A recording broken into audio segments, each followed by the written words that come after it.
Apartment கம்யூனிட்டிஸில் customer டெபாசிட்ஸை இன்கமாக treat பண்ணக்கூடிய ஒரு practice பார்க்குறேன்.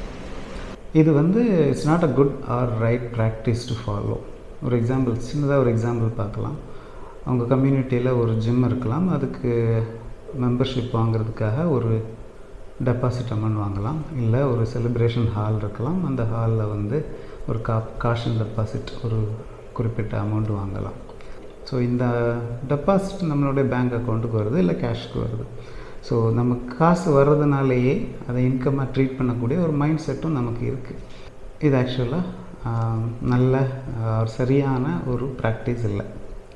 ஸோ இந்த மாதிரி டெபாசிட்ஸை இன்கமாக ட்ரீட் பண்ணுறதுனால வரக்கூடிய பிரச்சனை என்ன அப்படின்னு பார்த்தீங்கன்னா, நம்பர் 1, நம்மளுடைய ப்ராஃபிட் ஸ்டேட்மெண்ட் இருக்கிறத விட ஜாஸ்தியாக காட்டுற மாதிரி இருக்கும். அண்ட் கையில் இருக்கிற கேஷ் பேலன்ஸ் பார்த்தாலும் உண்மைக்கு அதிகமாக ஜாஸ்தியாக காட்டுற மாதிரி இருக்கும்.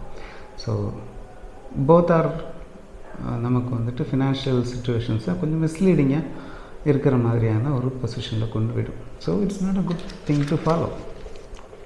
ஸோ இந்த மாதிரி கண்டிஷன் நம்ம என்ன பண்ணலாம் அப்படின்னு பார்த்தீங்கன்னா, டெபாசிட்ஸ் பேசிக்கலி நம்ம திருப்பி கொடுக்க வேண்டிய ஒரு காசு. ஸோ அதனால் இது ஒரு லயபிலிட்டி, நாட் அன் இன்கம்.